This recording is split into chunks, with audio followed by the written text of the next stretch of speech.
Call this meeting to order. George, could you take roll? Sure. Colonel Evans? Here. Mr. Grozan? Here. Mrs. Ludwig? Here. Mr. Miko? Here. Mr. Naso? Here. All present. Let's stand for the Pledge of Allegiance. I pledge allegiance to the flag of the United States of America and to the republic for which it stands, one nation, under God, indivisible, with liberty and justice for all.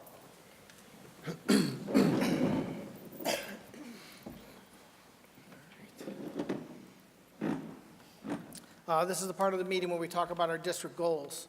We have, at every single meeting, we talk about our district goals because that's what drives the meeting.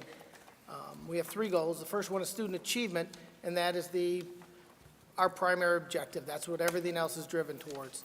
In support of that goal is financial prudence. Tonight, we're going to talk about financial prudence in a lot of detail because we're going to be looking at our financial position and the impacts of state funding cuts and some other tax impacts that have hurt the district.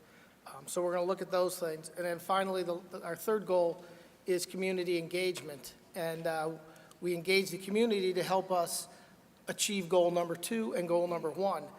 And we do get a lot of community support, and we're very thankful for all the help that we get from the community, the expertise. I look around the room and I see some of the people who are on committees for various things that we have where we get support. So I just want to thank those people. And with that, I'll move on to recognition, which is really the event of the night. And it looks like Cameron, take it away. Well, this is truly a special board meeting as we recognize the dedicated employees that have given many years of service to our students in our district. So I'm going to turn it over to Jenny Pelko, who's going to move forward with the recognition of our retirees tonight. Thank you, Mr. Iba. I'm going to head to the podium.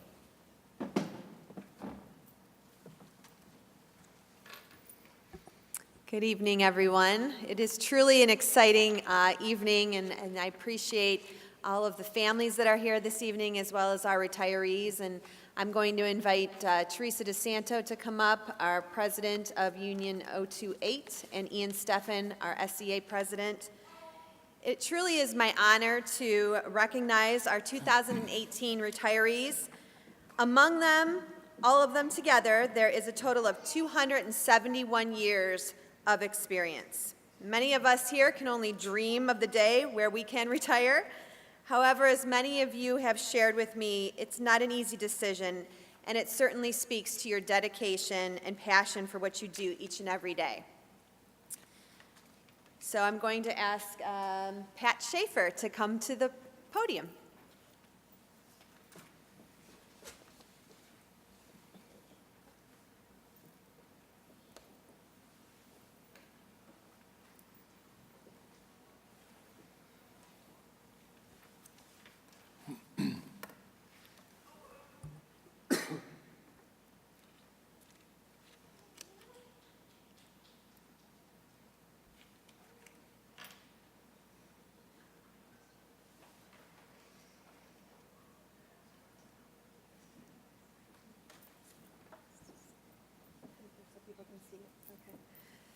So Pat has served our district for the last 23 years as a media specialist at Chapman, Kinsner, Drake, Allen, right?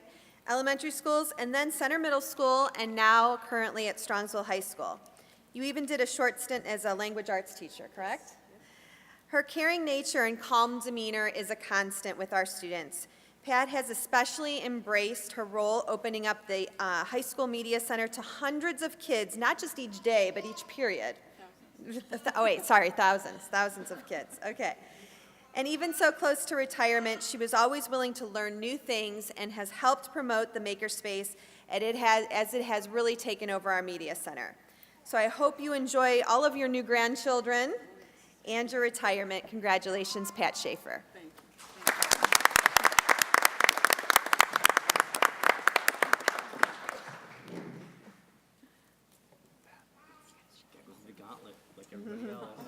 Yeah. Thank you, Pat. Thank you so much. Rich Beck, if you could come up to the podium. Congratulations, Pat. Enjoy, Sophie. Don't be a stranger. She'll love books.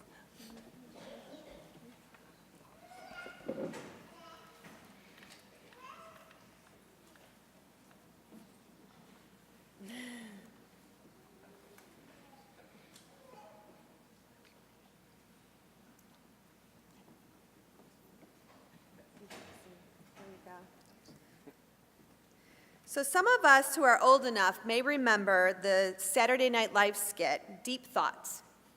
You could say Rich starred in this skit regularly at Chapman. Rich is super conscientious, thorough, and a deep thinker about things. As a result, he is careful, safe, and always looking out for students and staff before he acts. Rich asks a lot of good questions because he wants to be sure if it's okay, and usually has a better idea or another solution that is agreeable and less involved. So this is to be expected as a custodian who has served our district for 39 years.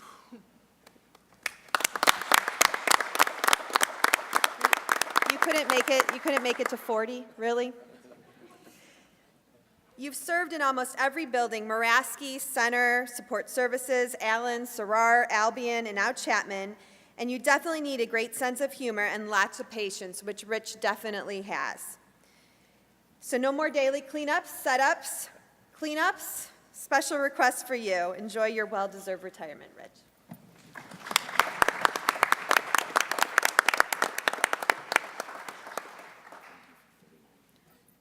Joe Borovica, if you could come on up.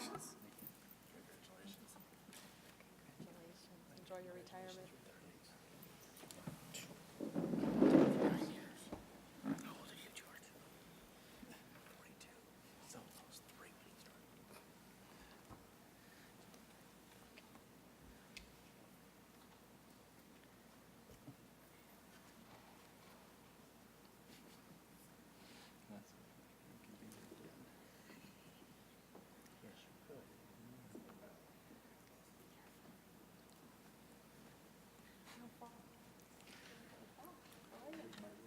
You're going to stay right here with me. Stay right here. Joe has served our district as both a monitor and a bus driver. He began as a bus driver in 2005 and then monitor in 2010. Joe never misses a day, which can be hard to do when you're driving a big yellow school bus full of energetic young people. I am told that you can set your clock by Mr. Joe, as he is always right on time to every single stop. He is very dependable and has a caring heart for his fellow staff members and for his students. I also think some drivers who especially are not fond of the morning may miss your daily radio call of, "Good morning, everyone." I will personally miss your tell it like it is comments, Joe. Thank you for your service and enjoy your retirement.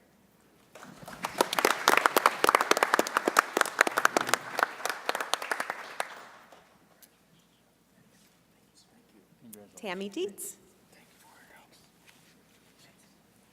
Congratulations, Joe.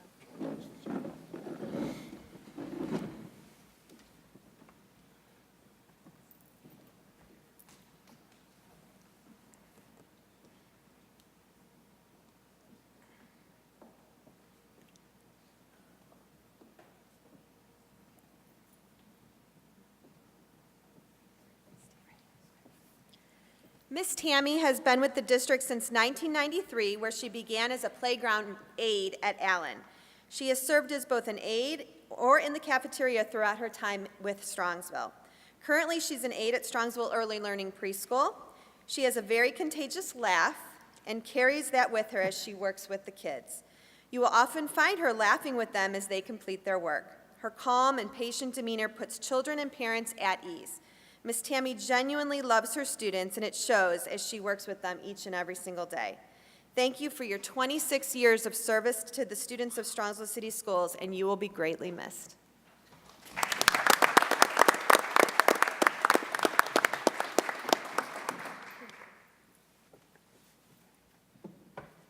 John Gasparo.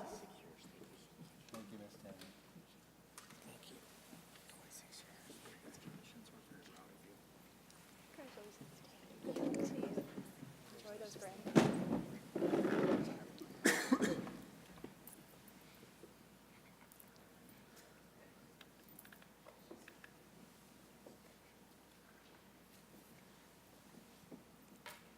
Mr. Gasparo joined the Transportation Department in 2006, and although quiet, he does have a great sense of humor, one that makes students just adore him. He puts his students first by making them feel good as they ride his bus each and every day. He is dependable, always here at work, which matters when you are the first one kids and parents see each and every morning. Mr. Gasparo provides that constant calm, which ensures that students get to and from school very safely. Thank you for your service to Strongsville City Schools, and enjoy your retirement.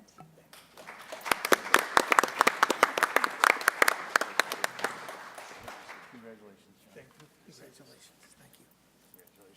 Diane Vargo.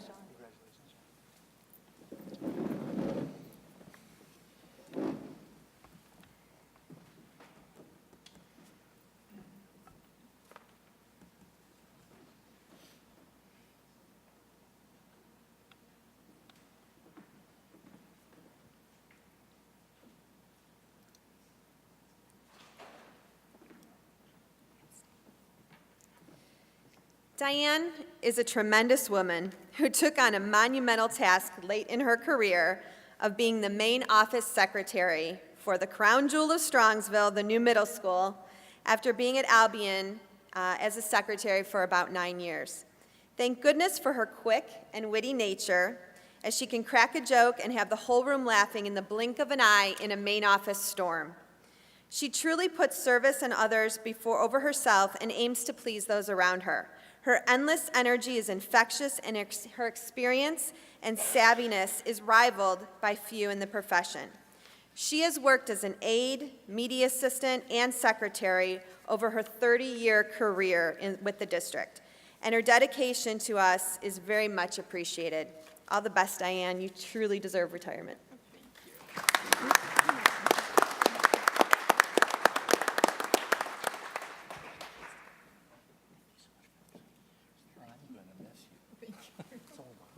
Paula Williams.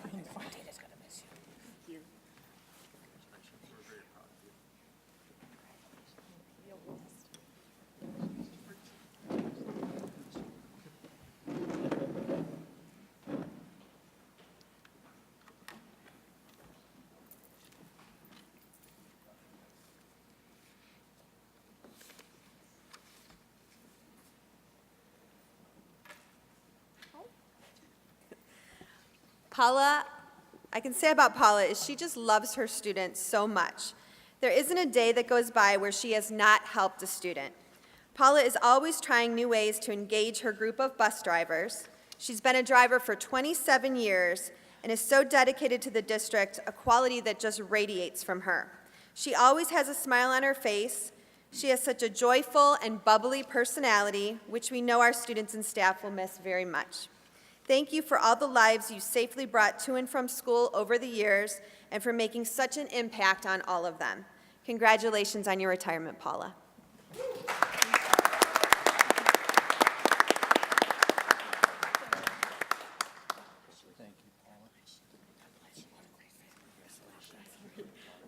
And Karen Wise.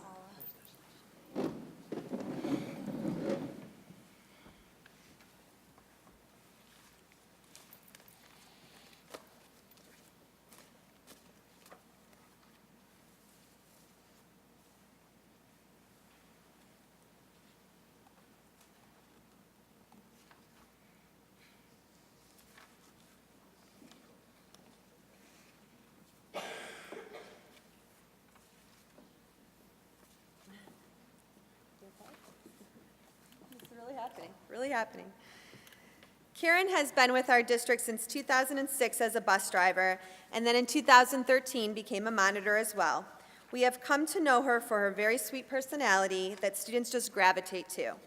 Karen only wants the best for each child she drives daily, and she has been such a reliable employee, never misses a day.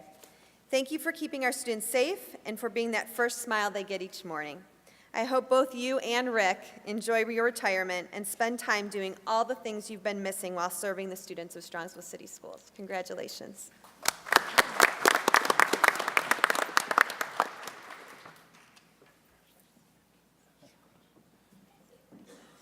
Thank you. God bless.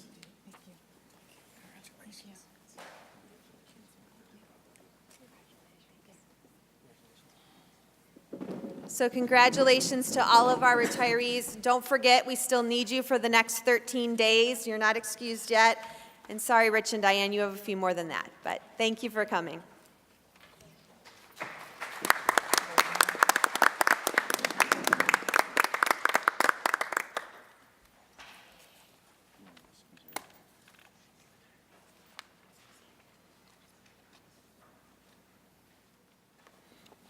Okay, that brings us to the superintendent's report to the community.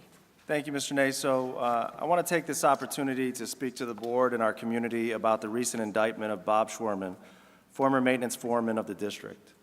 Mr. Schwerman was hired by the district in 1990 as a custodian and held the maintenance foreman position from August 1st, 2006 until May 1st, 2018. For the past year, Mr. Schwerman was not actively working for the district as he was on a medical leave of absence. As we shared with our staff and parents and community on Thursday, May 10th through a district press release, the Ohio Auditor of the State, in conjunction with the Lorain County Sheriff's Department, executed a search warrant at the residence of Mr. Schwerman on this day. During this search, over 30 items were found throughout the property and house that were purchased with district funds. The auditor has estimated the value of these items to be approximately $65,000. Over the past 8 months, our district has been working closely with the auditor's office to assist in the investigation that was spurred by an anonymous tip to the fraud hotline and my report to the district's lead auditor. On Tuesday, May 15th, Mr. Schwerman was indicted on charges of theft in office and tampering with records. Mr. Schwerman's actions were not only illegal, but unethical, immoral, and unconscionable, as he blatantly stole from our district, our taxpayers, and our students. The unfortunate truth is that in various organizations, especially one as large as Strongsville City Schools, certain individuals will search for vulnerabilities for their personal benefit. In a review of the approval process for a sample of the purchases that were made by Mr. Schwerman for his personal benefit, necessary purchasing controls and procedures were followed. A system of checks and balances, or segregation of authority, was and has been in place in our district. For the reviewed purchases, the former business manager gave his signed approval for both the purchase and the payment of these items. During the recent press conference, Assistant Cuyahoga County Prosecutor Meyer commented that Mr. Schwerman was his own check and balance. This is not an accurate statement with regard to the purchase and payment approvals. Where the controls failed is the lack of follow-through to verify and ensure that these purchases were delivered to and being utilized within our district. As a school district, we are always looking to improve our practices and have reflected on this case as an opportunity to learn and further reduce the risk of theft. We have a new operations manager that has implemented a comprehensive asset inventory in the maintenance and custodial departments. The equipment and tool inventory will be labeled, checked out for use to a specific employee through our computerized work order system, and will remain under video surveillance. In addition, audits of orders and parts will be completed to cross-check what is being purchased. A physical inspection of orders will be completed once received. Additionally, a comprehensive inventory will continue to take place and reported on an annual basis, yet this will now be completed by more than one employee. Finally, further redundancies are being explored for our purchase approval process. As a school district, we have worked tirelessly to earn the trust of our community and taxpayers. We are prudent with the tax dollars we receive. These decisions by Mr. Schwerman are not a reflection of the hundreds of other employees in our district that are working in the best interests of our students and community on a daily basis. As a district, we will continue to work with the auditor and the courts as Mr. Schwerman's case moves through the legal system to recoup the material stolen, as well as defend what is in the best interests of our district and community moving forward. And with that, that concludes my report to the community. Thank you, Cameron. I'd just like to add to that as a certified public accountant and a former auditor, I reviewed all the documents, not all of them, the large documents, the large purchases, and I went back and looked, and in many cases, there were as many as 3 signatures on each one of the documents. We had a system of controls in place. It relies on the quality and the follow-through and the diligence of the people who are signing those documents. We're gonna go back and make sure that everybody understands when you sign a document exactly what that means, and we're gonna make sure that this doesn't happen. Well, there's no way to really actually stop, right? You just have to make it tougher and tougher and tougher, and that's what we intend to do. But that press conference there was an error in there. He wasn't his own check and balance. I looked at those documents, and there were 3 signatures on them. 3 different people signed off on those. So we'll go back, review that, tighten it up.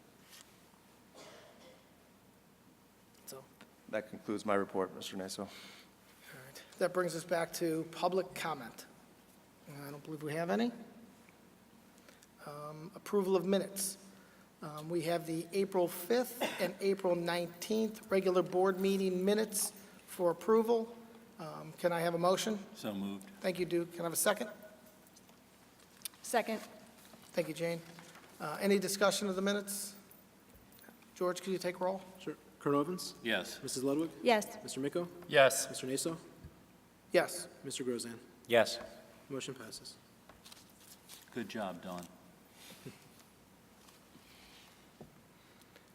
That brings us to the treasurer's report. Thank you, Mr. Naso. Item A is the financial report for the month ending April 30th, 2018, which can be found in Exhibit A. Item B is the five-year forecast, which was presented at the May 3rd work session, which could be found in Exhibit B.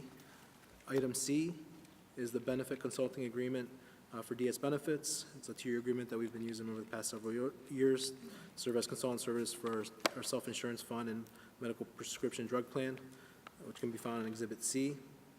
Approval of new fund, which is a local grant fund with a special cost center of 9220 for a GPD Smart Grant for Kinsner Elementary in the amount of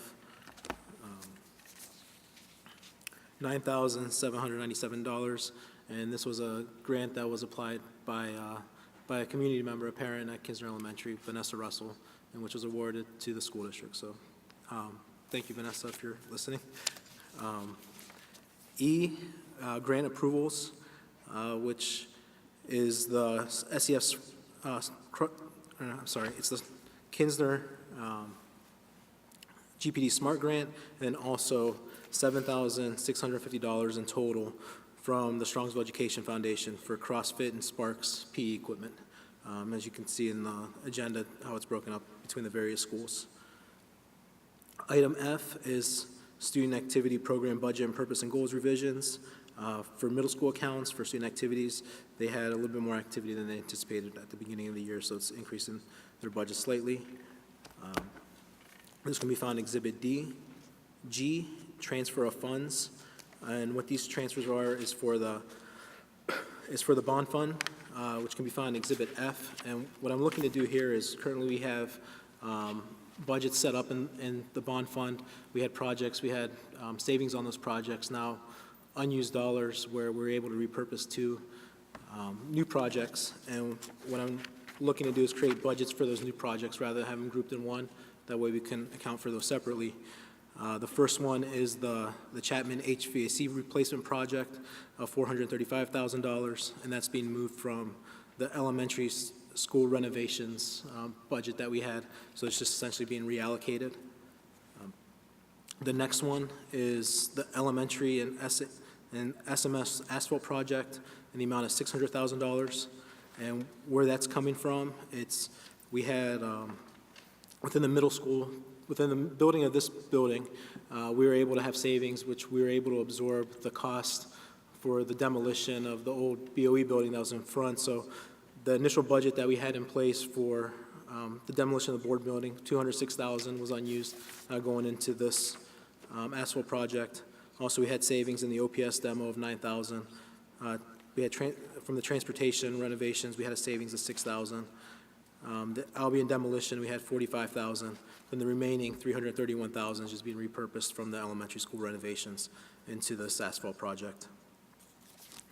The next item, the secure entryways project. In total, it's we're estimating about $600,000 budget, but here you see a transfer of $401,000, which is coming from $104,000 is coming from the elementary school renovations reallocation. And then working with Mr. Breckner and Mr. Rybo, we thought this was a good project to use the savings and the proceeds from the sale of the Drake Elementary School. So the amount that we had budgeted in 2004 for the demo of Drake was $297,000, applying it to this project. And then the remaining difference of the $198,516 will be taken from Fund 3, which was set aside from the proceeds of Drake Elementary. And then item H, which is the amendment to the permanent appropriations.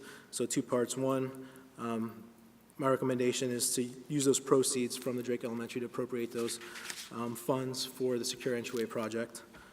And then also additional appropriation adjustments for the grants listed above, and one federal grant adjustment due to a reallocation from the state. and those are listed in Exhibit F. Then the last item is for student services, amending the North Coast Therapy contract for the current school year due to additional services needed for special education students based on need. And with that, that concludes my report. Thank you, George. I guess this is a question for Cameron and all. The grant use for the CrossFit and Sparks programs, are those all in alignment with the recommendations that the PE teachers made to us a while back? We're changing the program more to a wellness type program. Is this part of that, or is this something? Twofold. The CrossFit equipment Sparks is the elementary PE curriculum that we use. So this helps support and get additional equipment that they did not have. So it's a combination of the SEF providing the funds as well as the building budgets providing necessary funds for it. So it's a combination of what's a part of their PE curriculum plus the CrossFit stuff is going to be to enhance their fitness and wellness capabilities. Okay. And I just also want to comment that I think using the Drake Fund, selling the old building, although it didn't work out exactly as we thought, it still was a substantial savings to the district, and to use those funds to improve the safety for the children in our district, I think it's a great move. I think it's the right way to use that money. And also, it's important to note, we've had complaints, and we've had parents talk about parking lots at the elementary buildings. Some of that asphalt's 20 years old or more. And through diligent efforts, we're able to save some money and get a lot of that stuff taken care of this summer. Get us out of the rut. Yes, sir. Okay. Back to the superintendent's report, timely information. We do have a couple items tonight. The first is a routine item. Be it resolved, the recommendation that membership in the Ohio High School Athletic Association be authorized for the 18-19 school year. Membership requires that Strongsville City Schools conduct their athletic programs in accordance to the Constitution and rulings, and there is no cost to the district. The second item is a discussion item. George and I will be presenting to the board on the district's financial future. So, Mr. Benson, if you can turn on the projector for us, and board members, if you would be so kind to go down into the auditorium for the presentation.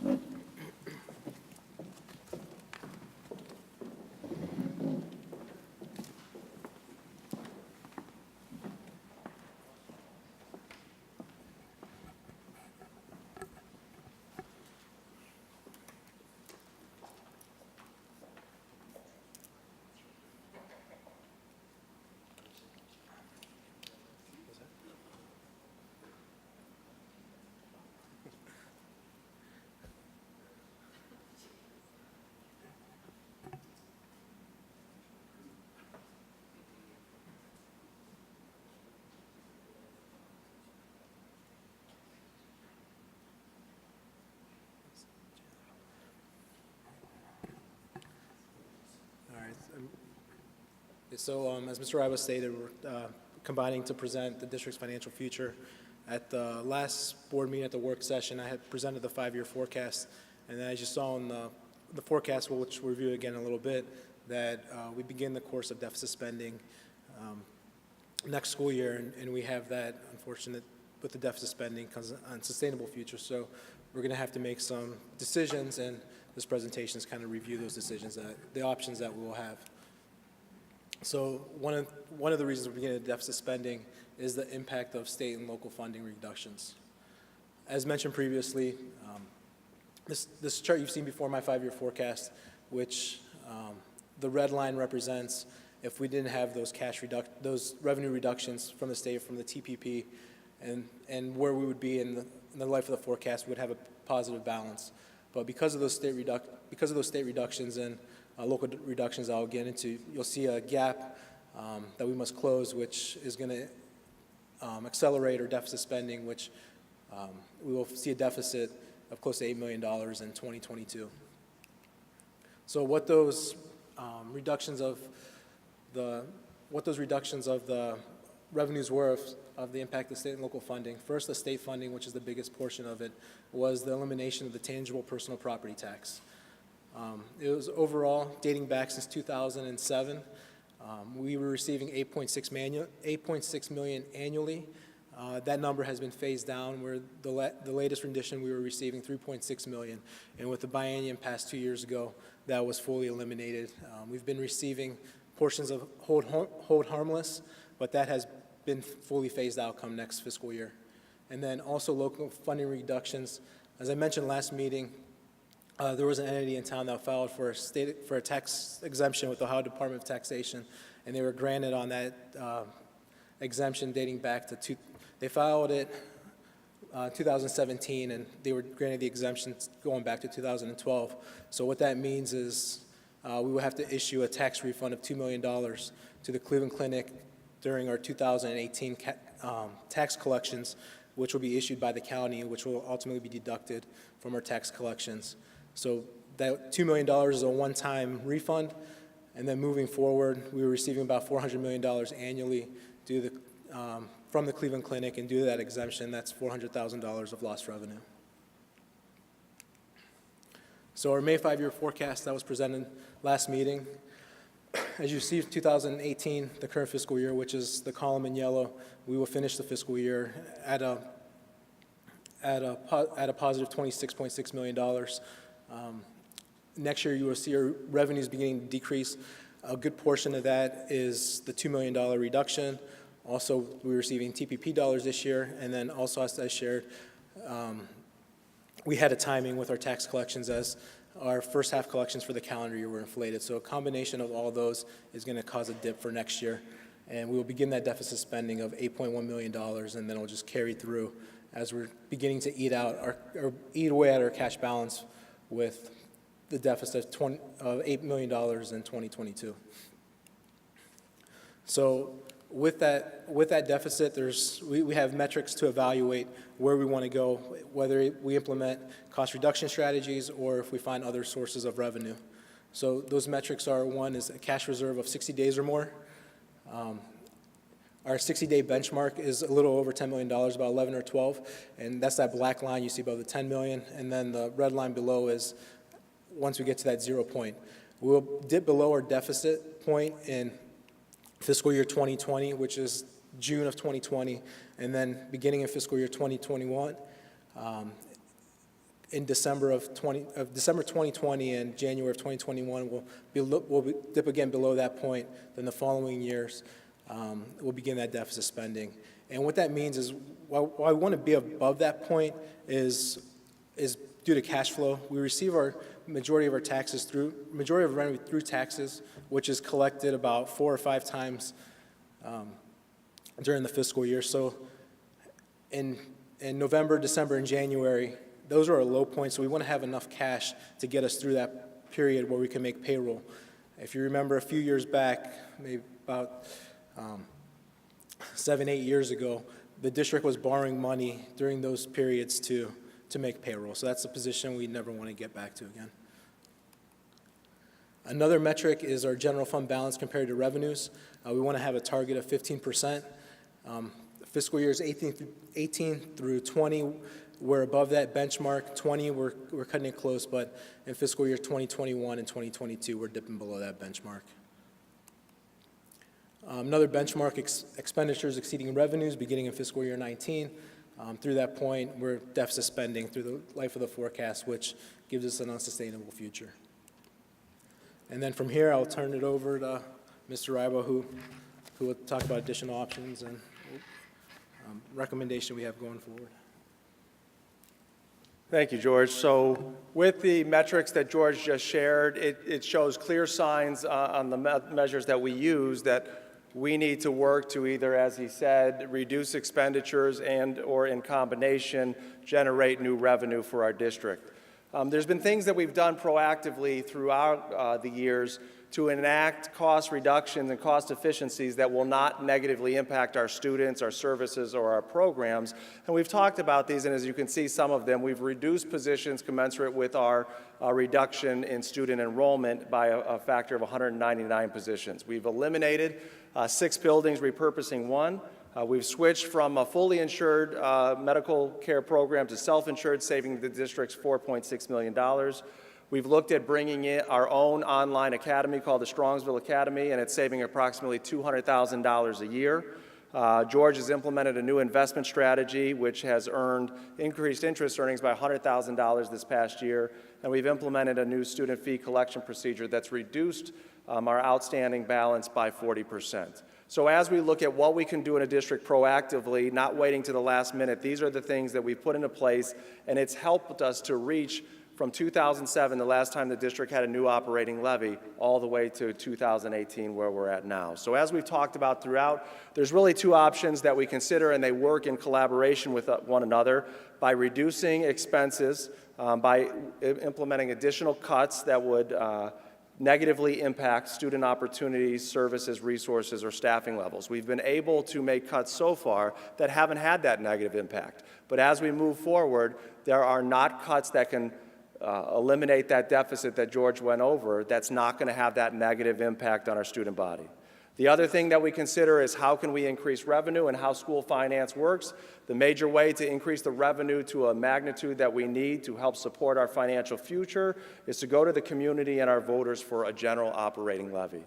So what does that mean? What is a general operating levy? It's a levy that's placed on the community members on their property values to provide the necessary funds. A few years ago, we passed a bond issue. A bond issue goes to brick and mortar. It goes to facilities. A general operating levy goes to pay for those things we just talked about: programs, services, resources, and people to bring education to life in our school district.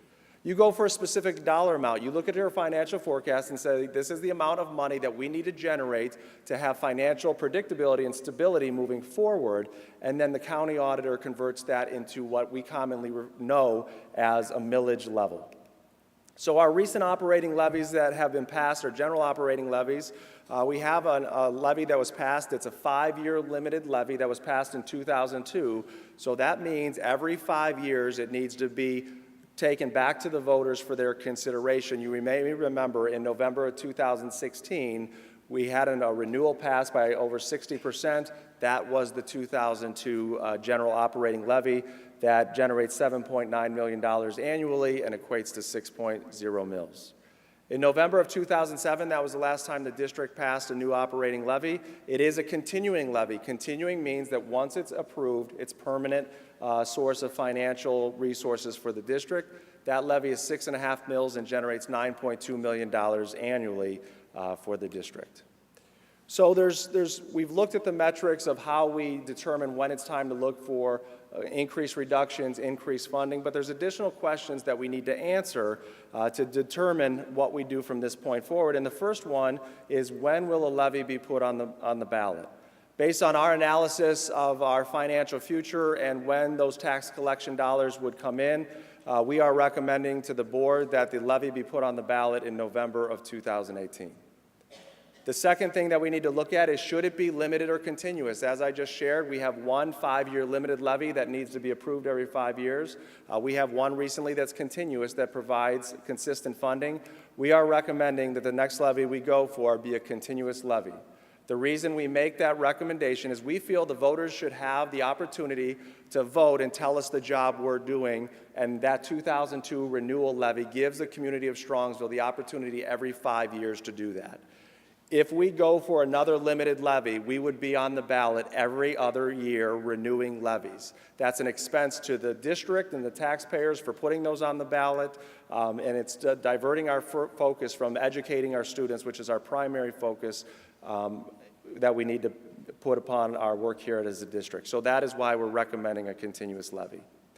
The next question is, what dollar amount or millage is needed? So we know we're recommending to go in November. We believe it should be continuous.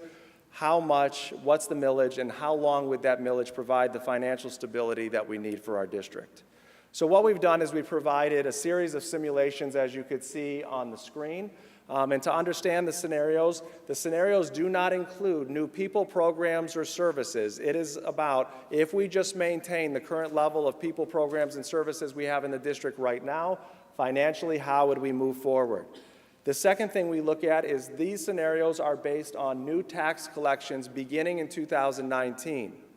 That means on how the rules work that a levy has to pass in the year 2018 to begin tax collections in 2019.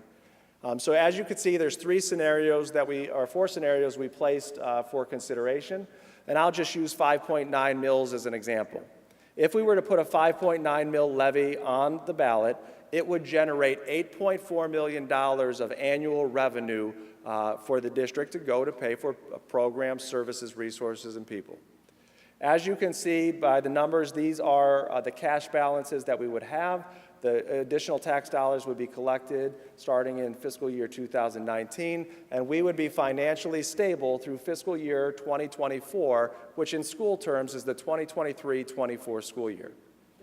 Yes, Carl? Just one thing to point out, you say financially stable through 2024. That 5.9 mil levy, as you can see, as those cash balances go down, like starting in 2022, that means we're in deficit spending in 2022. So we're not really stable. We're not, at this point, we're breaking one of our metrics because the cash balance is going down. Therefore, we're spending more than we're taking in, which would imply that millage isn't enough because by 2022, whatever that number is, or, I mean. Correct. I would like to see that as well, George, maybe in the next meeting, to send it out to the board members. I'd like to see at what point do we go into deficit spending again. I think that would be helpful. And that's a great point, Mr. Naso. And just so everybody heard, what Mr. Naso was saying is even though we have a positive cash balance through the 23-24 school year, as you could see by the cash balance reduction, we would be deficit spending, and George can determine when that deficit spending would start. Mr. Grosjean? Are these numbers, do we have inflationary pressures built into these numbers already? Yes. Okay. At a what rate per year, inflationary pressure percentage?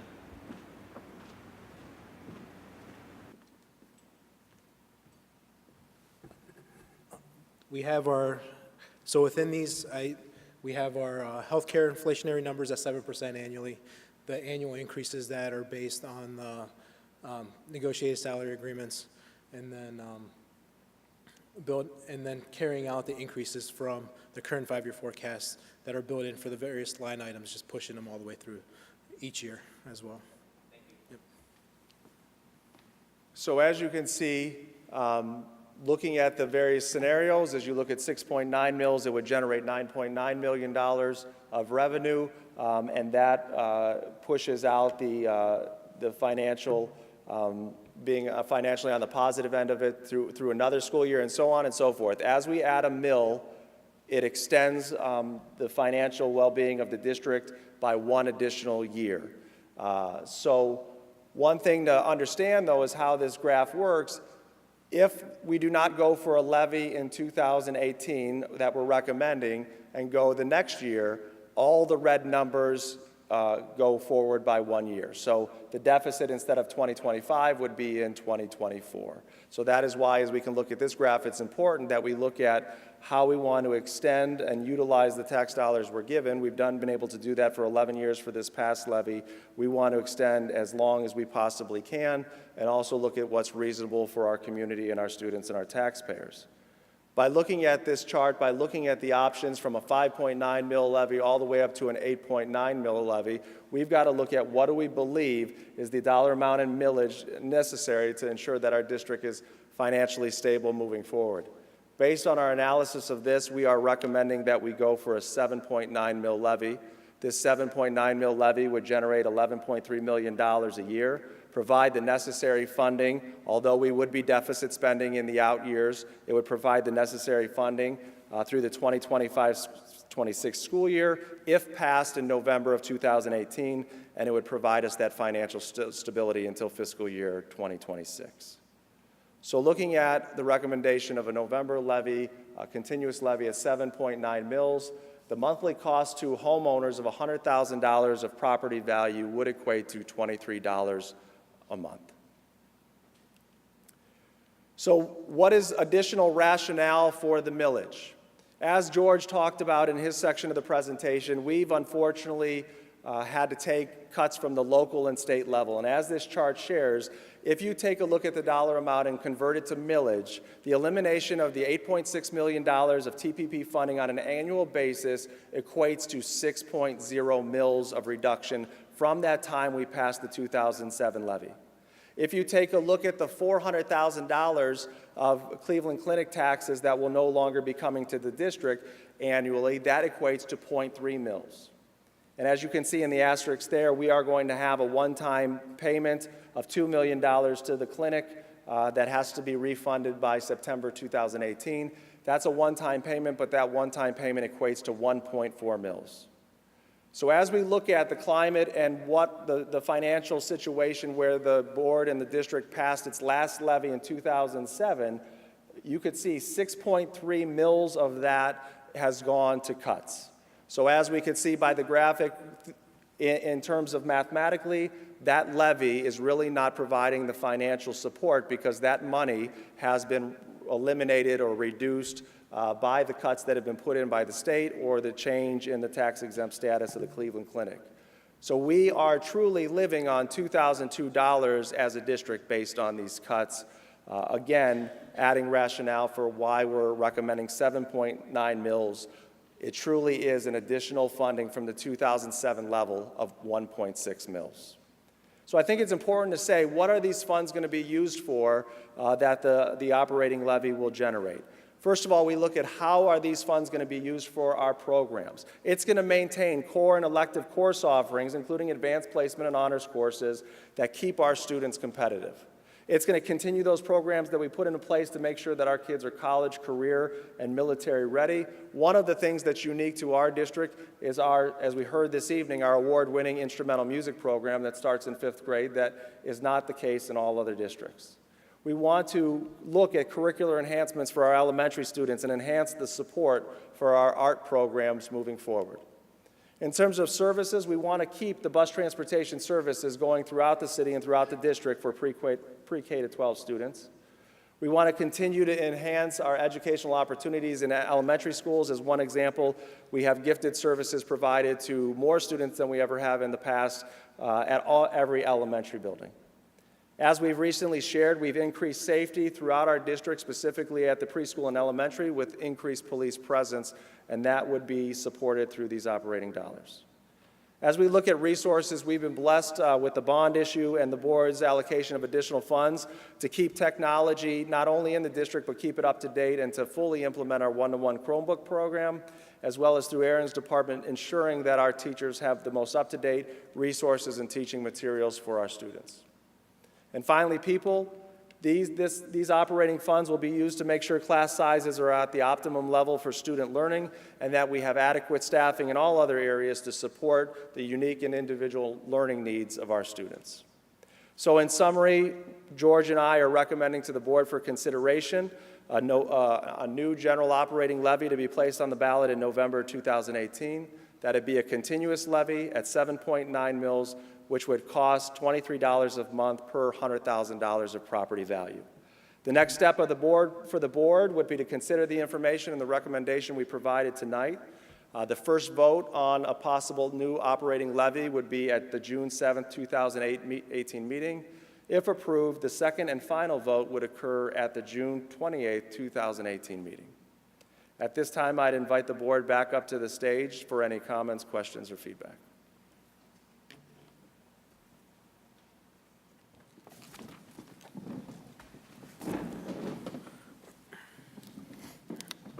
Mr. Naso, can I begin? Yes, sir. Mr. Carbone's in the audience today, and I'll never forget, there was me, Carbone, and Mr. Schoenhut, and we were sitting around the evening of when we were looking for our bond fund. And I got an education that night, and Jimmy taught me that there are three things that people need in a community. They need a secure community, police force, civil services, and schools. And the comment that he kept on making to me over and over and over again was, I hope the people of Strongsville realize that by building a middle school, consolidating these buildings, renovating the high school, that for the few dollars they're going to be spending on a yearly basis per their house value, the values of those properties will increase because more people are going to want to come into our community. And he was absolutely 100% correct. I don't know about everybody else who lives in Strongsville, but my property values have increased well beyond the few dollars that I put into this building and the renovation of the high school. If we don't keep our schools at the level they're at and strive for better and greater in our buildings for our children, it's simple supply and demand. If we don't have great schools, people are going to look elsewhere to relocate, to buy a piece of property, and put their children through our district. It's not difficult to understand. So Jimmy, thank you for the education. You're absolutely 100% correct on that. And I hope that the people of this community understand that for the little bit of expense, we keep our community strong, keep our property's values high. I will disagree with you a little bit regarding the levy amount. For me, I know you guys are looking for 7.9. I would like to have an earnest conversation about the 8.9. Well, I'd like everyone as a board to soak it in, right? We've got till the next board meeting for our first vote, so I want everyone to ask questions, take it in, think about where they feel we should be. It's not a decision we want to make quickly. My point is that this community has supported these schools with earnest. They put their hard-earned dollars into these schools. They were in the jewel of the district right here at the middle school. They blessed us with these buildings. They blessed us with the renewal with the 60% yes, over 60% yes. And I think when we get through this, we'll look at what we have. We'll look at all the data. We'll come up with a reasonable recommendation, the best we can do. We're in a spot. This isn't, when you look at those deficit numbers, the thing that struck me was that the deficit numbers by year, when you see the expenses exceeding the revenue, was all right around that 8.6 that we lost, the 9 that we lost. That's the number. We've geared in on that number. This is not a result of overspending. This isn't the result of poor management. This is like losing a second income. All of a sudden, your spouse gets laid off or whatever, and you lose that second income. You got to figure out what you're going to do. So that's kind of the spot we're in, and I just want to take a little time to think about it and go through it. It was an excellent presentation.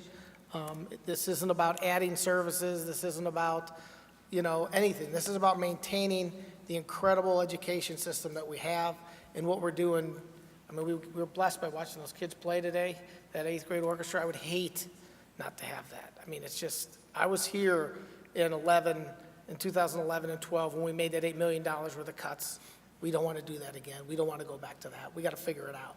So with that, I just wanted to I'd like turn it to over to say anyone else. two things. Nobody likes to pay more taxes. Certainly, I've lived here for 20-plus years now, and I don't want to pay more taxes, but I understand from being on the board and from seeing our kids do so well compared to other districts that we need to do this. I would ask the taxpayers to consider very carefully, and number one, please positively support whatever levy we end up putting on the ballot. And number two, I'd ask you to write to Mr. Patton and Mr. Dolan to let them know how displeased we are with what Columbus has been doing to the districts like Strongsville. We're not the only one. We continue to get mandates from Columbus on how we're supposed to run our schools, how we're supposed to test our kids, and they continue to take money out from under us because, quote unquote, we're a rich district. Well, I work just as hard for my dollars as you do, and I know that it costs us, calling us a rich district and throwing money at failing districts is not a winning strategy. So I think they need to be more equitable. The Ohio Supreme Court said many years ago that they needed to be more equitable in their school funding formulas, and we should get our fair share of the millions of dollars we send to Columbus from Strongsville. So please support whatever levy we put on the ballot and write to our representatives to let them know. Thank you. Jane? Oh, no, I just want everyone to keep in mind that all of the opportunities that we afford all our students really, it may not seem important to you to have an orchestra, but the children that are in that orchestra really have a benefit. And we don't have frivolous programs, we have meaningful, well-intentioned programs, and I really would hate to see anything have to go by the wayside. And I will just add that my three-part test for any levy is, the first part is it has to be needed. We have no business going to the taxpayer if it's not needed, and it is needed. We're in a position where as Mr. Anagnostou has pointed out, we are going to be deficit spending, and that's unhealthy. My second test is it has to be reasonable, and I think that's the thing that the board is grappling with currently, is what is that reasonable amount. And what I mean by reasonable is we can't go out for a 15 mil levy, whether we can justify it or not. It has to be reasonable, and we're grappling with that. And then the last thing that's important to me is that we can look the voting taxpayer, our neighbors in the eye, and guarantee that their money isn't going to be wasted. And that's something we try to do every day. That's something with our principles of financial prudence and student achievement. We're always making sure we're not wasting your money. But ultimately, I think I know it's a foregone conclusion that we will be on the ballot in November. And at that point, the conversation for me really becomes earning the support of the voter. We can talk about the details, we can talk about Columbus, we can talk about the Cleveland Clinic, and I'm happy to talk about that for hours. However, at the end of the day, we have to earn the investment of our voters, the people who live here in Strongsville. We own our own destiny. This is about how we want our school district to operate. And so in an odd way, I look forward to having that conversation and earning the trust that the voters have already placed in us and earning that additional trust. Thank you, Richard. So we'll all ponder these numbers. The board, anybody who has any specific questions regarding the financials that you need to make your decision, get back to Cameron and George and copy the rest of the board so we all see the questions, and because it'll help us all with clarity. So we'll come back, and that was a great presentation. A sad one, but a good one. Thank you. And we'll go back and see what we got to do. If there's nothing else with that, I would try to find my place on this agenda. Business services. Business services, gifts.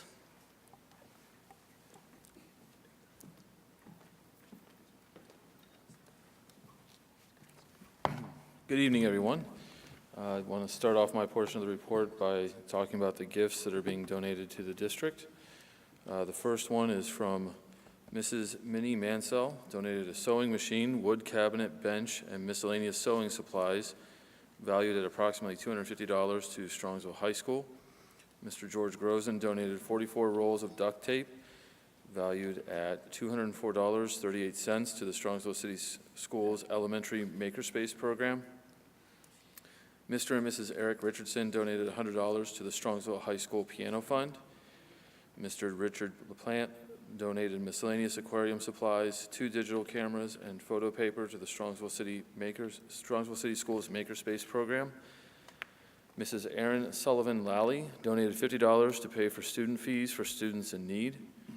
Mrs. Jane Ludwig donated wooden blocks, a Little Tykes shopping cart, and a triangle and egg shaker musical instruments to the Strongsville Early Learning Preschool. And David and Jan Percio donated 3 tabletop printers and miscellaneous paper supplies to the Kinsner Elementary School Makerspace.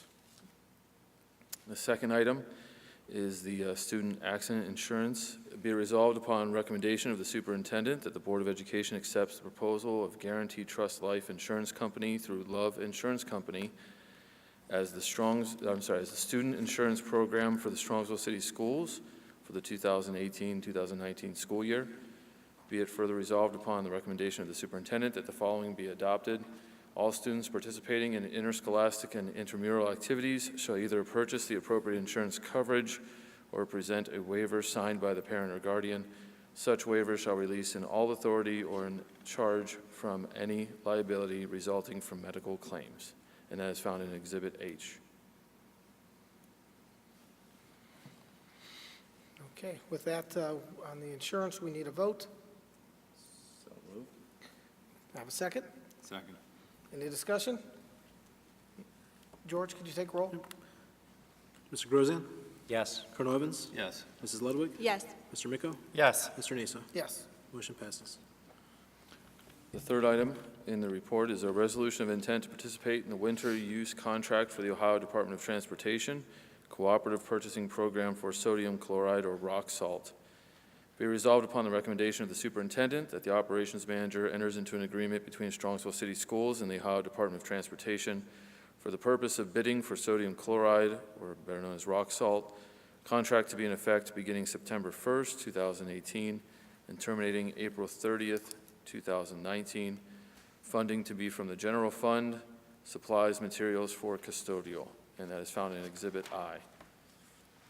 The fourth item is exterior site maintenance and repairs for the summer of 2018 for elementary buildings.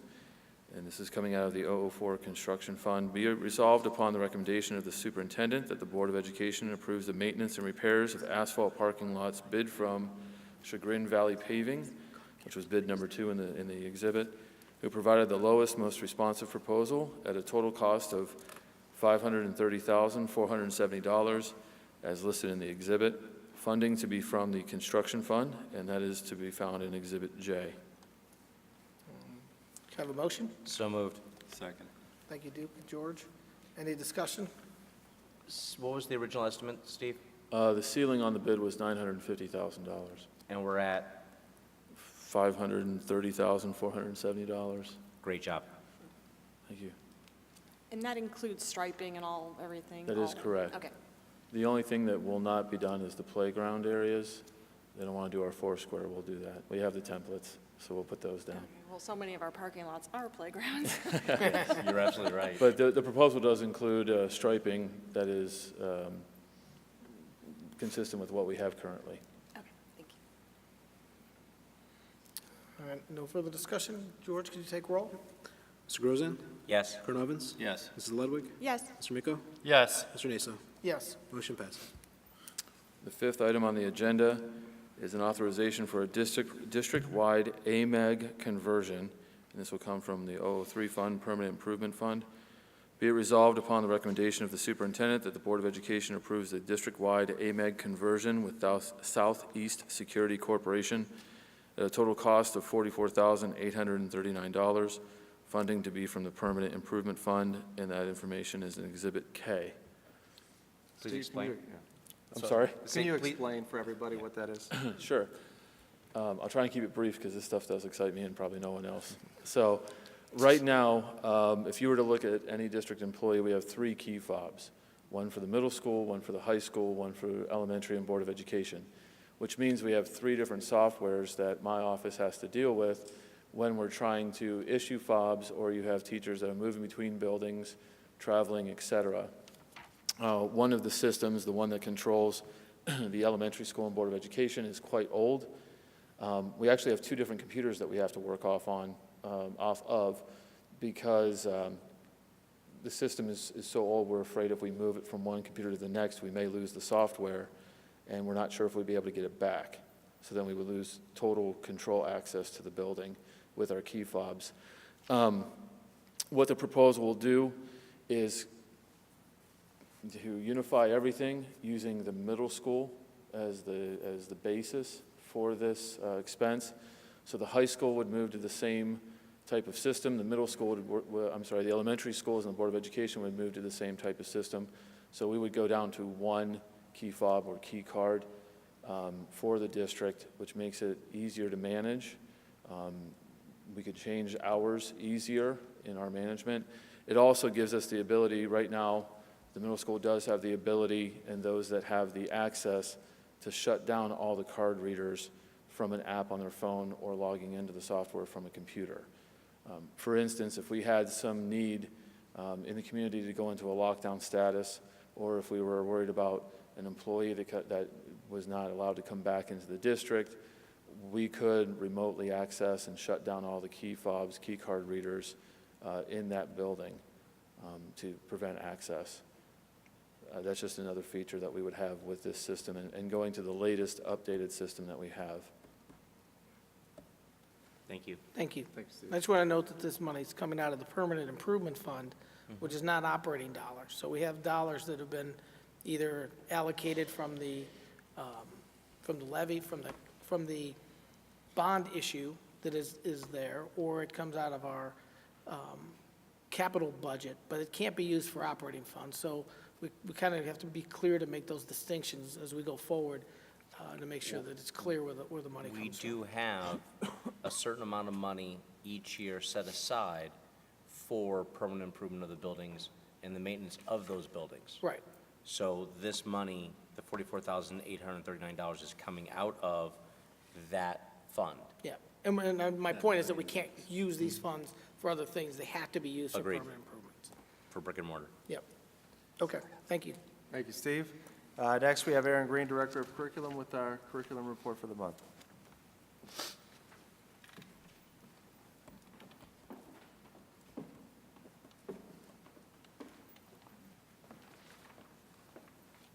Good evening. Tonight in curriculum, we have 8 items for your consideration. Item 1 and item 2 are for new textbooks. Item 1 is high school science textbook adoption, and item 2 is middle school textbook adoption. Those can be found in Exhibit L and Exhibit M, respectively. Item 3 is a student-teacher agreement between Mount Vernon Nazarene University and Strongsville City Schools, as presented in Exhibit N. We have 3 student-teacher placements in item 4, and these are between Baldwin Wallace University and Strongsville City Schools. Item 5 is an overnight trip with boys varsity and JV basketball team camp to attend the College of Worcester, June 22nd and 23rd of 2018. Item 6 is an overnight trip for the high school girls tennis team, travel to Mason, Ohio, August 10th through 12th. And the last 2 items are international trips. Item 7, Strongsville High School Spanish students trip to Spain. Be it resolved upon the recommendation of the superintendent that permission be granted to Strongsville High School Spanish teacher Michelle Stroop to travel with Spanish students to Spain. The trip will take place June 3rd through 13th, 2019. Expenses associated with the trip will be paid by participating students. If necessary, the trip may be postponed or the destination changed, depending on world events at the time. In item 8, Strongsville High School French students trip to France and Italy. Be it resolved upon the recommendation of the superintendent, permission be granted to Strongsville High School French teacher Alana Bendetta to travel with French students to France and Italy. This trip will take place June 12th through the 21st of 2019. Expenses associated will be paid by participating students. If necessary, the trip may be postponed or the destination changed, depending on world events at the time. Thank you. And this will be the first set of international trips under the revised policy. Correct. So, Mr. Naso, a couple things. First of all, before the teachers put the trip recommendation through, I did meet with the entire World Language Department to go over our new policy and procedures, explain the waiver, so everybody understands the steps moving forward. So pending the approval of this, at this time, the kids do not know about the trip. And afterwards, if approved, they will start working to get the waiver signed to promote the trip moving forward. Again, we will be providing the board with the required updates and also the students and families the required updates as we go and get closer to the trip. I did also want to let you know that these tours will be provided by EF Tour Group. I did reach out, Jason, if you remember, Jason presented to the board about a year ago. With all that's going on with Discovery Tours, I did reach out to them. He sent me a statement. I won't read all of it, but I will share that some of the parts. He said, I wanted to take the opportunity to assure you that EF is an organization with the financial stability of a multi-billion-dollar company with the resources that are far superior to that of a small local travel company. All customer payments are protected by a $1 million consumer protection plan. In the unlikely event of EF bankruptcy, insolvency, or cessation of business, our participation in the United States Tour Operator Association $1 million Travels Assistance Program ensures that travelers' investments receive protection. For over 42 years, EF Tour has worked with schools to travel throughout the world. So I just want to reassure our students and our families and our community that although the unfortunate events have happened to some of our colleagues in other school districts, I feel comfortable with the financial backing, the longevity of EF Tours, that we are, although you can never predict the future, we are choosing a stable company to provide our travel opportunities to our students. Thank you, and thanks for reaching out on that. Thank you, Aaron. Sure. Thank you, Nec- Aaron. Next up, we have Student Services Report from our Director of Student Services, Andy Trujillo.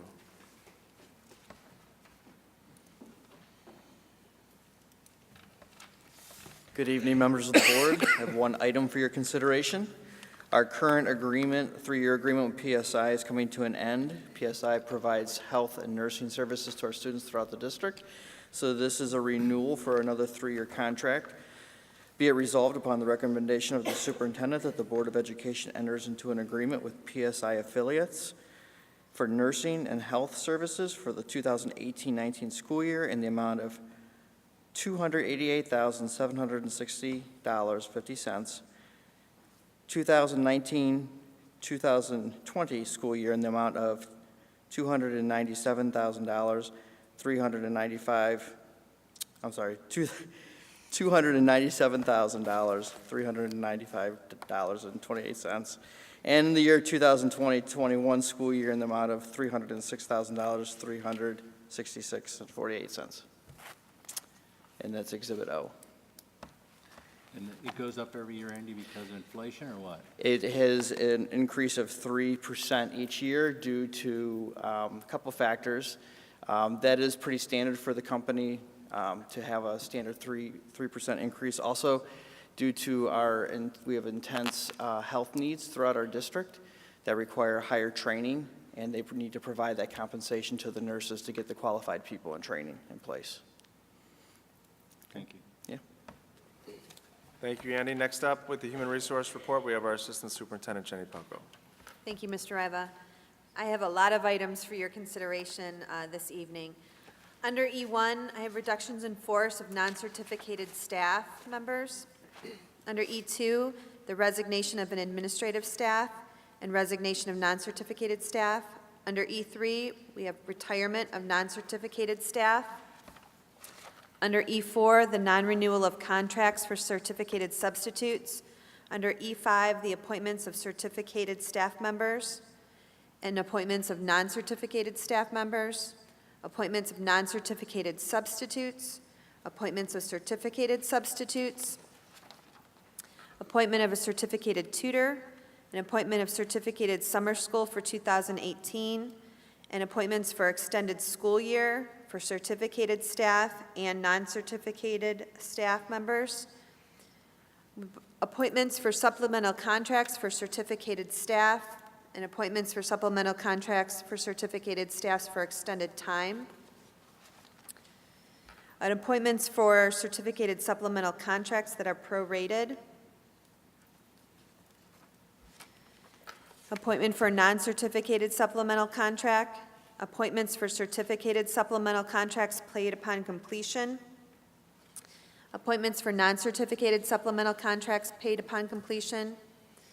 Under E6, changes in status for non-certificated staff, changes in status for reduction in force for non-certificated staff. Under E7, stipends for our local professional development committee and stipend for summer curriculum development. Stipend for summer curriculum development under our Title II Improving Teacher Quality Fund. Stipends for 2018 basketball tournaments. Contract recommendations for non-certificated staff for continuing contracts. Contract recommendations for certificated continuing contracts. And contract recommendations for our certificated limited contracts, for 1-year limited contracts, as well as 2-year limited contracts and 3-year limited contracts. We also have contract recommendations for our administrative staff for 1-year contracts, 3-year contracts, contract recommendations for leadership, and I do have one change that I need to make from the floor. For Mr. Brian Tamino, it should read associate principal for Strongsville High School and not assistant. So continuing with What, contract, Jenny, what line item is that? under E8 on page 26, Mr. Naso, 3-year contracts. for, last under May. 3-year contracts, under administrative, Mr. Brian Tamino should read associate principal instead of assistant. E8. Page 26, Keep Oh, going. page keep going. 26, okay, sorry. right there, I was trying to read these things. right there. On the bottom. Okay, got it. And that changes from assistant to associate. Correct. Okay. And continuing for contract recommendations under leadership, we have 2-year contracts and 3-year contracts. Under E9, medical leaves for certificated staff and medical leaves for non-certificated staff. Under E10, 1 unpaid medical leave for non-certificated staff. And under E11, we have volunteer chaperones, as well as volunteer coaches. And that concludes my report, unless you have any questions for me. Yeah, I do. Do we have Chuck Patton's done a heck of a job for us for a long time. He hasn't certainly he? has. Do we have any idea who's going to replace him yet? Not yet, the position will be posted. Okay, Yep. yeah, take a look at it.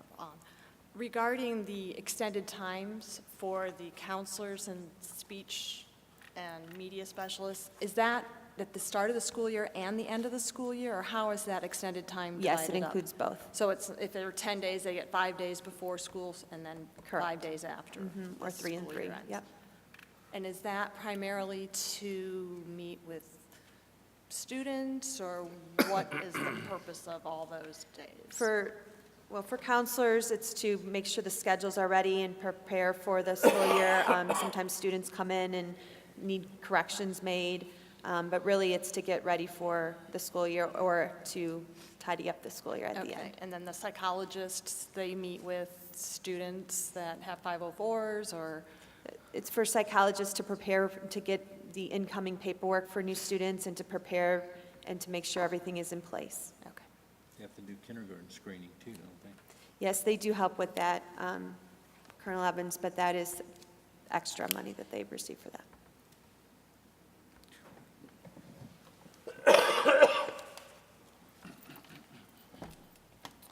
Any other questions for Human Resources? All right, finally, we have the technology report and our Director of Informational Technology, Vicki Turner. Thank you, Jenny. Good evening. I have 3 items for your consideration. Number 1 is our technology upgrade. Be it resolved upon the recommendation of the superintendent that the Board of Education approves the purchase of Chromebooks, computers, Chromebook tablets, Google Chrome management license and cases not to exceed $525,000. Included in the purchase of our new Chromebooks are over 2,000 Chromebooks that we got, the original Chromebooks that we received. They actually were supposed to be end of life in October of 2017. And we were holding off, and Google did extend their support for them until this July of 18. So we did get a little bit more out of them, but those are too old for us to use again. They would not make it through another season of testing. The second item is our Meta Solutions Core Service Agreement. This is annual. Be it resolved upon the recommendation of the superintendent that Schedule 1 of the agreement between Meta Solutions and the Strongsville City Schools be approved to provide information technology services for 2018-19 at an annual cost of $87,648. There's a 2% discount if paid before July 7th, which we always pay. So that cost is $85,895.04. Be it further resolved upon the recommendation of the superintendent that Schedule 2 of the agreement between Meta Solutions and Strongsville City Schools be approved to provide Info Ohio Library Services for 2018-2019 at a cost of $15,886.20. And that's Exhibit Q. Item 3 is our Logicalis Cisco phone system support maintenance.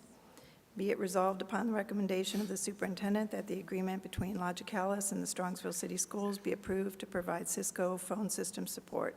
Advanced parts, replacement, software support includes maintenance, minor and major updates. This is a one-year agreement for the period of June 22nd, 2018 through June 21st, 2019, at an annual cost of $32,023.50. Any questions? Yeah, Vicki, I have a question for you. The Chromebooks that we issue to the freshmen coming in. Yes. Are they supported for all 4 years the kids are at the Yes. high school? 4 years is pretty, they say a three to 5 year span Chromebooks are good for. So we did get over 4 years from the Samsungs. So those will be good for 4 years. Okay. And that amount is included in here, the one-to-one device plus the replacement of our old Chromebooks. In addition, those old Chromebooks, we've been working with 3 different companies, negotiating prices. Right now, it's almost up to $40,000 that we'll receive. They'll come in and box them up. They're really not usable. They only have 2 gig. They're very slow, so I'm not sure if they recycle them or they use them for parts, but we will get some money for those. Okay, good. Thank Okay, you. Thank you. Thank you, Vicki. And with that, Mr. Naso, that concludes my report. All right, that brings us to the report on Polaris. Richard? Thank you. Just a couple of shout-outs tonight. I wanted to publicly thank Michael Estime and Matt Wintz.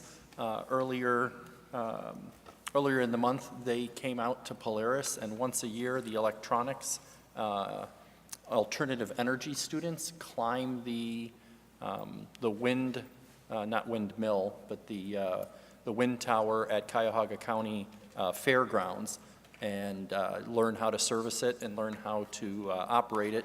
And Matt Wintz decided that it would be a good idea for him to climb up the turbine also. So shout out to him. And Michael Estime was part of the aeronautics and alternative energy program. So it was nice to see them.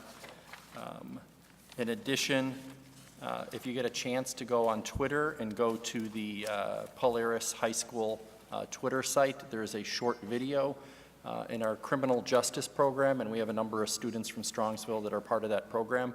To get your certification, you have to be sprayed with pepper spray. It is part of the requirement to get your certification, and that is done once a year. And there's a short video to view what our students learned by getting sprayed with pepper spray. And then I also wanted to extend my congratulations and a shout out to Natalie Turchin, Megan Lamb, and Dawn Falkrod. They're from our Polaris Baking and Pastry Arts students, and they competed in the Family, Career, and Community Leaders of America State Culinary Competition in Columbus. And Natalie is a senior at Strongsville High School. She finished in the top 3 in 2 different competitions. She was awarded a gold medal and placed second in the state guard manger competition. That event recognizes a student's ability to prepare cold dishes such as salads and hors d'oeuvres and appetizers. And she created a salami with cream cheese spread on olive focaccia with honey mustard sauce, fire roasted tomato hummus, and cucumber on pita bread. So we congratulate her for representing us well at that competition. And then my final update for Polaris is this Saturday, May 19th at 10 a.m. is the Polaris auction. Construction has started on the remodel and the upgrades at Polaris, so there'll be, besides not only the building, but all the equipment is going to be replaced and updated. So a lot of that equipment is going to be auctioned, and that's everything from culinary equipment, salon equipment, construction trades, auto shop. All of that equipment is going to be auctioned off starting Saturday, May 19th at 10 a.m., and you can go to the Polaris website to get more information if you're interested. And that completes my Polaris report. Legislation? So there's not a whole lot to report on legislation in Columbus because due to Cliff Rosenberger resigning as the Speaker of the House, they have not been able to choose a replacement. And without a Speaker of the House, there is no legislation being passed. And until they figure out what they're doing, maybe that's a good thing that they don't pass any more mandates on us. And that completes my legislative report. Thank you. That brings us to board liaison reports. Jane, you want the city council? Sure, thank you, Mr. Naso. We had one meeting since our last board meeting, and it was a lot of routine business, entering into agreements for asphalt and concrete, which is typical road salt. There are going to be 2 rezoning hearings that are coming up, and they were placed on first reading, and it concerns rezoning of a parcel on Royalton and Webster Road. So if you're interested in that, I encourage you to attend the next city council meeting, and you can have your voice be heard on that. PTA and student achievement? PTA had their last meeting of this school year, and it's always a luncheon, which they invite the members of the district to attend, and they do the installation. And Carrie Dewis is going to be the president of Council PTA again next school year. So you can listen to one of Mr. Iba's 60 Seconds with the Superintendent if you want to get to know who Carrie is. He highlighted her a few weeks back. So congratulations to all the new officers, and they always recognize all those parents that are graduating along with their youngest sibling and all the many years of dedication to the PTA. So we certainly appreciate everything PTA does for our district. Makes us a very strong district, having such a strong support with our parent groups. That ends PTA. Student achievement? And student achievement, I just really, again, wanted to encourage people to go back and watch the beginning of our meeting. And the symphony orchestra is, the grounding stage is right here at our middle school, and they had a lovely performance by the 7th and 8th grade, and it's an all-volunteer, so to speak, orchestra. They don't have a class that they play together. They are just a group of dedicated students. So I commend them, and I encourage you to see what all our kids are up to. Excellent. Strongsville Education Foundation? Cameron, anything? I was not able to attend the last meeting, but I did read the minutes. Obviously, they're going through the financials from a very successful Jockeys and Juleps. They're finalizing, we're going to have a check ceremony with Where I'm From to receive their donation, as well as getting ready to plan for next year's field trips. And there's another grant that they're working on to get additional information to provide to our district. So that is the work that they focused on this past meeting. Excellent. One thing to note on, I was just looking for this picture.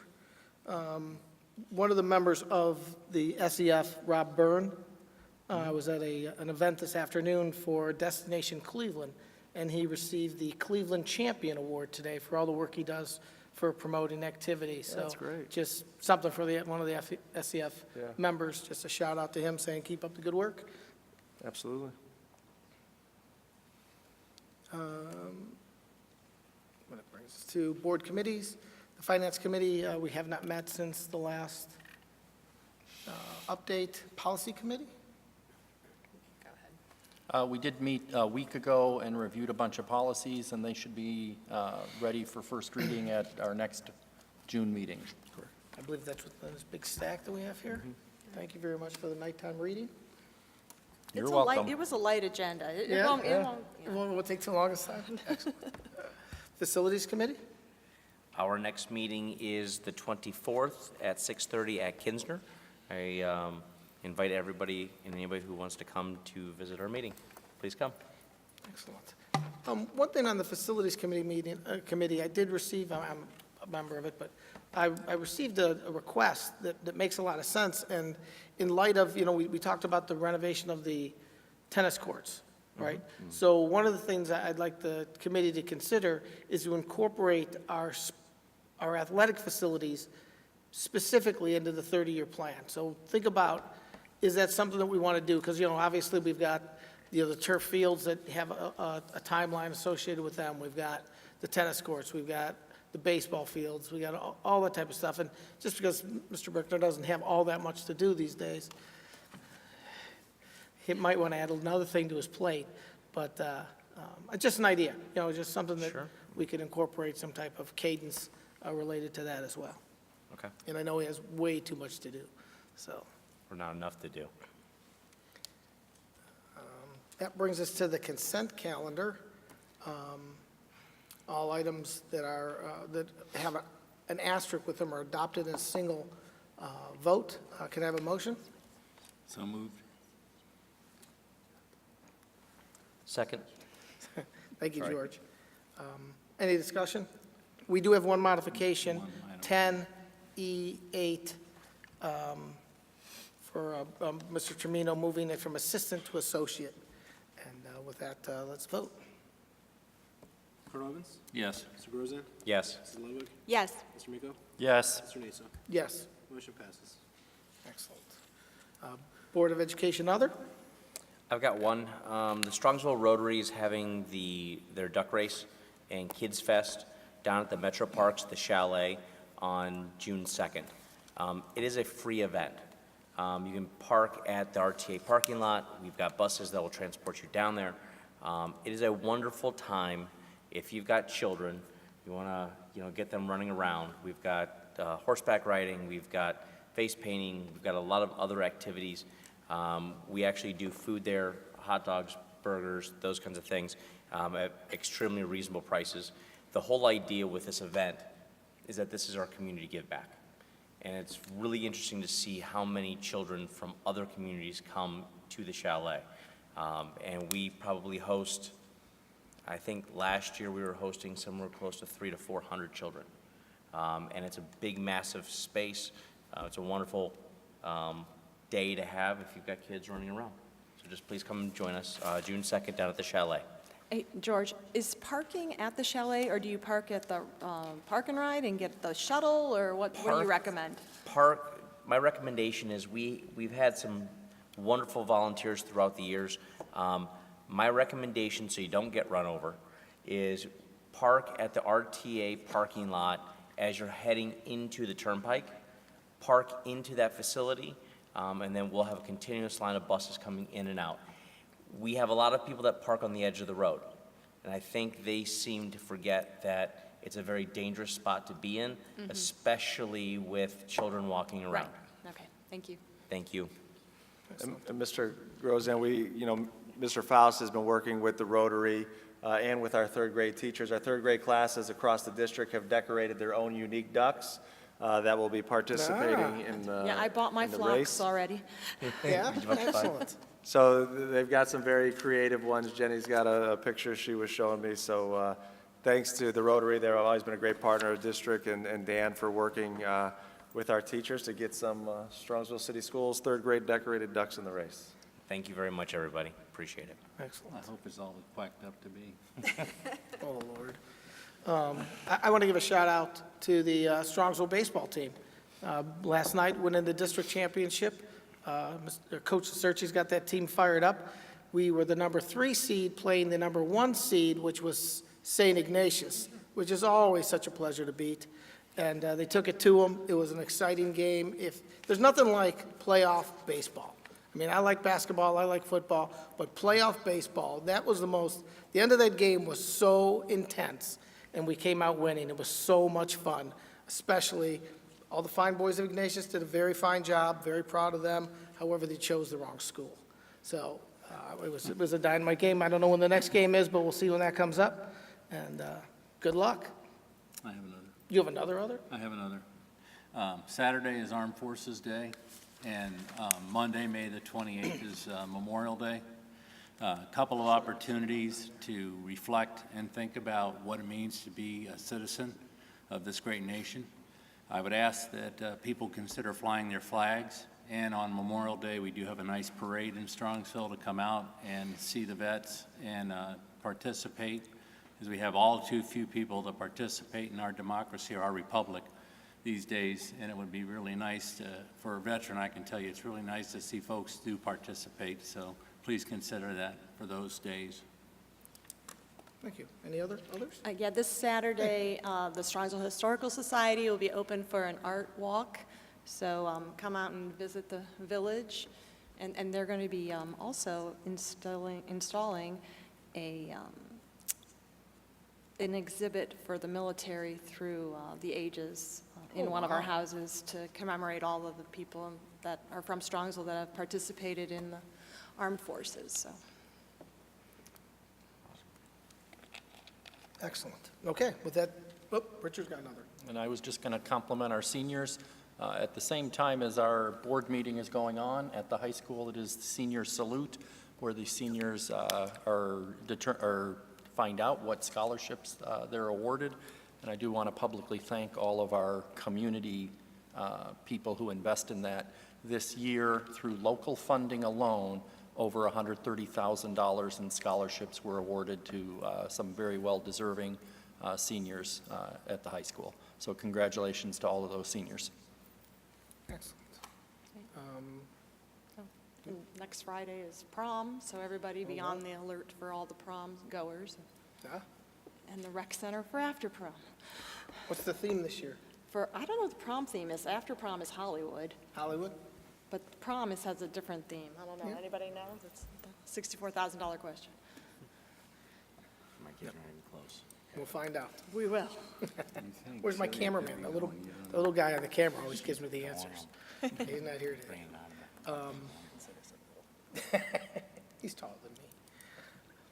Okay, that brings us to next meetings. We have a meeting on June 7th and another one on, just to note that the June 28th meeting is never mind, June 20, the 7th and the 28th. It's the last Thursday, that's why it's. Oh, moved, it's yeah. an odd week. I knew Yeah. there was something different about that date. It's not the third, it's the fourth week, so it's a little different in the cadence, so. We do not have need for executive session, which thrills me. And with that, do I have a motion to adjourn? So moved. He can be second. Duke is first, George is second. George, take roll. Colonel Evans? Yes. Mr. Grozan? Yes. Mrs. Ludwig? Yes. Mr. Miko? Yes. Mr. Naso? Yes. Meeting adjourned at 8:51 PM. I'll take that.